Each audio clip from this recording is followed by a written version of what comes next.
महाराष्ट्र में इन दिनों राज्यसभा चुनाव को लेकर सियासत गर्म है। महाविकास आघाड़ी सरकार और बीजेपी के बीच सियासी बयानबाजी भी अपने चरम पर है। वहीं बुधवार को अपने औरंगाबाद दौरे के दौरान सूबे के मुख्यमंत्री उद्धव ठाकरे ने अपने पिता बाला साहब ठाकरे को याद करते हुए जल्दी औरंगाबाद का नाम बदलकर संभाजी नगर रखने का ऐलान किया है। वहीं पूरे देश में पैगंबर मोहम्मद पर बीजेपी नेता द्वारा दिए गए बयान के बाद से भाजपा बैकफुट पर है। सीएम उद्धव ठाकरे ने कहा कि बीजेपी नेताओं की बयानबाजी के कारण देश को शर्मिंदगी झेलनी पड़ी। ज्ञानव्यापी मस्जिद का जिक्र करते हुए ठाकरे ने कहा कि एक तरफ महंगाई बढ़ रही है और रुपया कमजोर होता जा रहा है, वहीं दूसरी तरफ मस्जिद में शिवलिंग ढूंढने की चिंता है। सीएम ठाकरे के बयानों को लेकर सूबे के पूर्व मुख्यमंत्री देवेंद्र फडणवीस ने निशाना साधा है। आखिर क्या है पूरा मामला और किसने क्या क्या कहा, जानने के लिए देखिए इस खास रिपोर्ट को। ये है टॉक्स न्यूज नेटवर्क और आप देख रहे हैं पॉलिटॉक्स, राजनीति का कच्चा चिट्ठा। आपको बता दें, बुधवार को महाराष्ट्र के मुख्यमंत्री उद्धव ठाकरे औरंगाबाद दौरे पर रहे। इस दौरान सीएम ठाकरे ने पार्टी द्वारा आयोजित स्वाभिमान रैली को संबोधित करते हुए बीजेपी पर जमकर निशाना साधा। शिवसेना की ये स्वाभिमान रैली बीजेपी की जन आक्रोश रैली के जवाब में आयोजित की गई थी। इसका आयोजन औरंगाबाद के मराठवाड़ा सांस्कृतिक मंडल मैदान में हुआ। मुख्यमंत्री उद्धव ठाकरे ने बुधवार को अपने दिवंगत पिता बाला साहब ठाकरे को याद करते हुए कहा कि मैं अपने दिवंगत पिता बाला साहब ठाकरे के उस वादे को नहीं भूला हूं, जिसमें उन्होंने कहा था कि औरंगाबाद का नाम संभाजी नगर रखा जाएगा। ठाकरे ने आगे कहा कि हिंदुत्व हमारी हर सांस में है, जिसे मैं कभी नहीं भूला हूं और इसका मुझे किसी को प्रमाण देने की जरूरत नहीं है।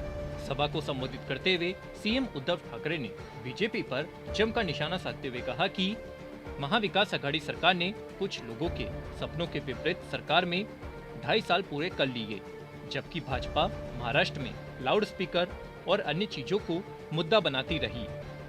वहीं ज्ञानव्यापी मस्जिद में मिले कथित शिवलिंग पर आरएसएस प्रमुख मोहन भागवत के बयान का जिक्र करते हुए ठाकरे ने कहा कि शिवलिंग पर आरएसएस प्रमुख मोहन भागवत के हालिया बयान का हम स्वागत करते हैं।